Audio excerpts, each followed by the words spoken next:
안녕하세요. 리스터라 써니입니다. 오늘은 2019년 12월 20일 금요일입니다. 요한계시록 21장 9절부터 21절까지 큐티하면서 축복된 거 나누도록 하겠습니다. 9절에 봤더니 한 천사가 요한을 데리고 이리 오라, 내가 신부 곧 어린 양의 아내를 내게 보이리라 말씀하셨습니다. 그리고는 하나님께로부터 하늘에서 내려오는 거룩한 성 예루살렘을 보였다고 했습니다. 즉 하나님께로부터 하늘에서 내려오는 거룩한 성 예루살렘이 곧 어린 양의 아내, 신부인 거죠. 인간의 손으로 만든 성이 아닙니다. 하나님께서 친히 만드셔서 거룩하게 하셔서 하늘에서부터 내리우신 그런 성입니다. 11절에 봤더니 하나님의 영광이 그 성 가운데 있었다고 했습니다. 그리고 그 성의 빛이 지극히 귀한 보석 같고 벽옥과 수정같이 맑더라. 너무나 맑고 찬란하고 눈부신 그런 모습이 떠오릅니다. 요한계시록 4장에 보면 천상 예배에서 하늘 보좌가 바로 이런 모습이었던 것을 표현했던 거하고 굉장히 비슷합니다. 12절에 크고 높은 성곽, 즉 성벽이죠. 그 성벽에 12문이 있었다고 했어요. 성도님들 혹시 서울 성곽 다녀보신 적 있으십니까? 그 서울 성곽에는 4개의 대문과 4개의 소문이 있습니다. 그런데 예루살렘 성벽에는 12개의 문이 있었다고 했어요. 그런데 13절에 보면 동서남북으로 동쪽에 3문, 북쪽에 3문, 남쪽에 3문, 서쪽에 3문 그렇게 12문이 있었다고 했습니다. 그리고 그 문에 12천사가 있었대요. 그 문을 지키는 파수꾼인지 아무튼 그 문마다 이제 천사들이 있었고요. 그 문들 위에 이름을 썼으니 그 문의 이름이겠죠. 이스라엘 자손 12지파의 이름들이라. 문을 통해서 저희들이 이 성에 들어가는 거 아닙니까? 하나님의 백성만이 들어갈 수 있는 성을 생각해 보게 됩니다.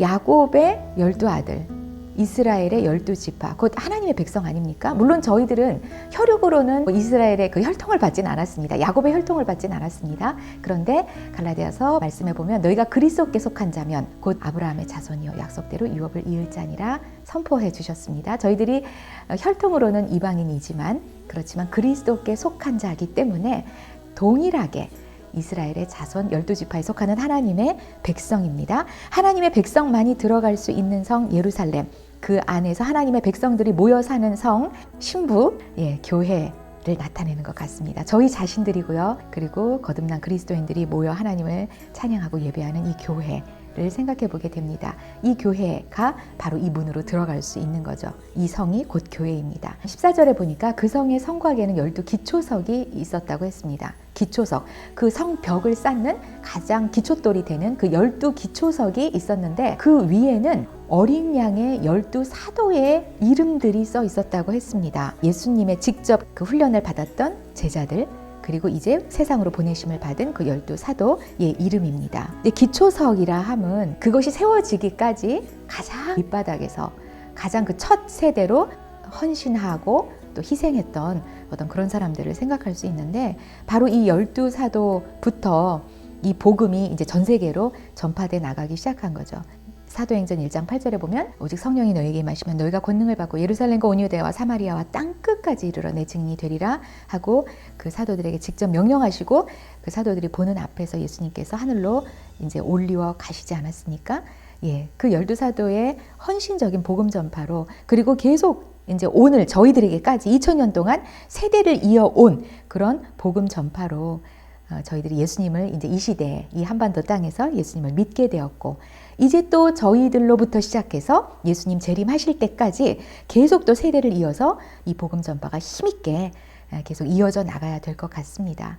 저희들 역시 이 시대에 예수님의 제자요 또 사도로 부르심을 입은 자로서 또한 앞으로의 세대에 정말 중요한 헌신적인 기초석이 되어줘야겠다는 생각을 하게 됩니다. 그리고 앞서 정말 이 한반도에도 생명을 내놓고 복음을 전파해 주신 귀한 선교사님들, 귀한 믿음을 또 받아 전수해 주신 그런 신앙의 선배들에게 참 하나님 앞에 감사하게 됩니다. 16절부터는 그 성의 이제 사이즈를 잰 그 내용이 나와요. 그 성은 네모 반듯하여 길이와 너비가 같았다고 했습니다. 그러니까 정사각형 위에 이제 성이 세워진 거죠. 길이가 12,000 스타디온이라고 했어요. 12,000 스타디온이면 2200km 정도 된다고 해요. 그리고 또 높이도 동일하게 12,000 스타디온이라고 했습니다. 그러니까 성벽의 높이겠죠? 성도님들 이게 얼마나 되는지 상상이나 되십니까? 이거 사실은 사람의 손으로 이런 성을 지을 수 있나?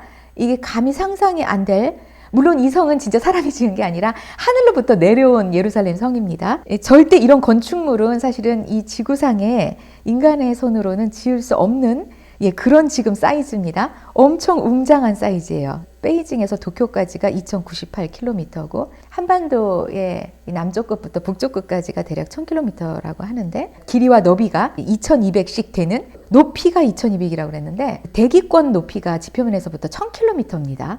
그러니까 지구를 둘러싼 그 공기층이 맥시멈 올라갔을 때 그 대기권이 끝이 1000km거든요. 그런데 성벽의 높이가 2000km가 넘습니다. 정말 상상할 수 없는 완전 거대한, 완전 웅장한 그런 성입니다. 그런 정육면체인 거죠. 근데 지성소가요, 5m, 5m, 5m씩 정육면체였거든요. 그리고 사실은 요 안에 성이 전부 다 그 성은 정금인데 이렇게 18절에 표현되어 있는데 그 지성소도 전부 그 안이 정금으로 만들어졌습니다. 그러니까 사실 사이즈는 다르지만 정육면체라는 것과 그 안이 전부 다 정금으로 만들어졌다는 건 지금 지성소의 특징하고 똑같습니다. 예루살렘 성이 하나님께로부터 하늘에서부터 내려온 하나님께서 직접 지으시고 임재하시고 통치하시는 그런 지성소를 생각해 보게 됩니다. 너무나 영광스럽습니다. 이곳에 저희 성도들이 이제 영원히 산다고 생각하니까 저는 너무나 지금부터 가슴이 뜁니다. 17절에 보면 그 성곽을 측량하며 144규빗이라고 그랬는데 그 영어에 보면 thick, 그 성곽의 두께를 나타냅니다. 144규빗은 이제 70여 미터의 성벽의 두께를 가지고 있는 거죠. 정말 철옹성입니다. 저는 이제 일단 이 사이즈 자체를 보면서 굉장히 압도적이었고요. 그리고 하나님의 이 임재가 가득한 이 웅장함과 이 영광스러움, 이것에 막 압도되는 느낌. 그런데 너무 이 거룩한 느낌에 압도되어서 가슴이 뛰고 하나님을 직접 가득하게 뵙고 그 임재를 충만하게 느끼게 되는 그런 느낌입니다. 그런데 이걸 오늘도 이렇게 살아야겠다라는 생각이 드네요. 오늘 하루 생활 가운데에서 이런 압도적인 주님의 임재를 느끼면서 주님과 딱 연합해서 그렇게 오늘 하루를 정말 영광스럽게 살아야지. 압도되는 영광으로 살아야지. 그런 생각과 막 동기부여가 됩니다. 21절에 보면은 그 12문이 진주래요. 진주가 순결을 나타냅니다. 그러니까 그 문에 들어갈 수 있는 사람은 정결케 된 사람이죠. 정말 순결한 사람입니다. 저희들 예수 그리스도 보혈의 피로 저희 자신들은 너무나 부족한 정말 죄인이지만 예수 그리스도의 보혈의 피로 저희들을 순결케 해주시지 않았습니까? 그 순결의 문을 저희들이 통과해서 이 성으로 들어가는 겁니다. 그리고 그 성 안의 길이 맑은 유리 같은 정금이라고 했습니다. 그 성 안에 일단 들어가면 모든 소통과 그 교제가 너무나 맑고 투명하고 깨끗한 마음으로 서로가 어떤 이중적인 마음 없이 정말 한 마음, 온전한 마음으로 진짜 친밀한 교제를 갖게 되는 그런 걸 상상해 보게 됩니다. 저희들이 하나님과 그런 교제를 그 안에서 갖게 될 거고 성도 간에도 그런 교제를 갖게 될 겁니다. 이 천국을 저희들이 이 땅에서도 누려야 되겠다는 생각이 들었습니다. 저희 자신들이 먼저 주님의 그 보혈의 피로 오늘도 다시금 깨끗게 되는 영광을 누리고 그리고 하나님과 이렇게 깨끗한 마음으로 친밀한 교제를 나누고 또 저희 성도들과도 깨끗한 온전한 마음으로 친밀한 교제를 갖게 되는 걸 또 사모하고 저 자신이 먼저 그렇게 준비되고 또 그런 교제를 위해서 서로 기도해주고 그런 연합하는 교제를 이뤄나가야겠다 이런 생각을 하게 됩니다. 그래서 오늘의 적용은 이런 주님의 영광스러운 그런 교제 가운데 오늘도 친밀한 주님과의 교제 가운데 들어가야지 말씀과 기도로 주님과 단둘이서 이런 압도되는 영광 가운데 풍성한 교제를 갖는 게 오늘의 적용입니다. 그리고 또 성도들 간의 그런 교제, 천국을 사모하면서 이 땅에서도 아직은 불완전하지만 천국의 모형이 되는 그런 아름다운 또 친밀한 교제를 갖는 성도의 교제 될 수 있도록 저 자신부터 또 마음을 깨끗하게 하고 준비하는 그런 또 오늘 하루가 돼야겠다는 생각을 하게 됩니다. 성도님들 오늘 하루도요, 이런 영광스러운 하늘로부터 내려오는 예루살렘 성, 이 천국의 이 모습 오늘 마음 가득하게 상상하고 그리시면서요, 오늘 이 지상에서도 오늘 하루의 삶 가운데 그런 천국을 누리시는 놀랍고 영광스러운 하루 되시기를 간절히 기도하겠습니다. 저희들은 항상 믿음으로 파이팅입니다.